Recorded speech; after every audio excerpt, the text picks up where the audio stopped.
Protection from Harassment 1997, and that's a legal duty. So to act on antisocial behaviour. And again, I'm going to put it in this way. I don't like it when they use that word antisocial behaviour to describe victimisation or harassment or racial discrimination. I absolutely hate that, because that minimises the impact of what it's doing to an individual. And if there are any safeguarding issues, then the council and the police have a duty to work together to resolve the underlying issues of what is causing someone stress and alarm.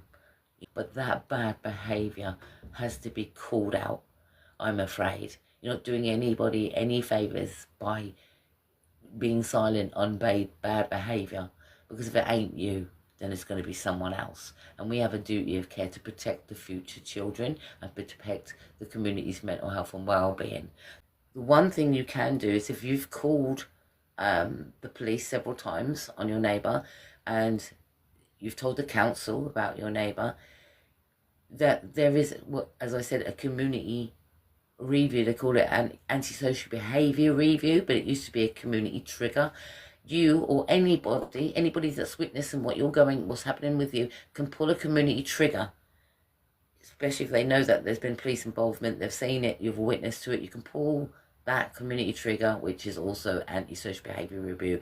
You get allocated a caseworker and you get to present some of your evidence to them, and especially who you've spoken to about it, and what steps they took or didn't take to help you. So you can read up what that is about, because I've used it before. It worked for me. We called it a community trigger at the time, even though they want to call it antisocial behaviour.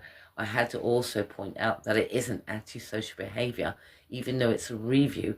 It is a review of all the harassment, stalking, intimidation, because it is still a classic way of intimidating an individual, and even maybe sexual abuse that you don't want. Do you know what I mean? I remember one neighbour, he'd be very sexual with his words. It used to get on my nerves, and eventually, because he didn't like what I said, sort of thing, I wasn't going to his advances, he turned on me. Because he couldn't have me, he turned on me and tried to ruin my life. He tried to intimidate. Even when I had my children come and visit, I would have to preempt and make sure that I armed myself with evidence, just in case I was confronted when I had guests. And when I had guests, I made those guests, or said to my guests, well, you are just witness to this behaviour. Will you write to the council in the effect, the time you came over, the date, what happened, whatever, and stand by my side? Many people do not stand by their friends' side. They hear their complaints, they hear and see the pain of what your friends are going through or your family are going through, but none of you write to the housing. And that's the thing about support workers, right? They see it, they say it, and they have to sort it and connect. Now, you as a human being, you as a person that hears the pleas of a friend or family member saying there is suffering at the hands of others, you can write to the council, the police, the services to help them cease unwanted behaviour. Safeguarding is everyone's responsibility, not just down to services or professionals. There was no professional in me, when I became a victim, but I became a professional because I was a victim. Does that make sense? I vowed that whatever happened to me can't happen to somebody else.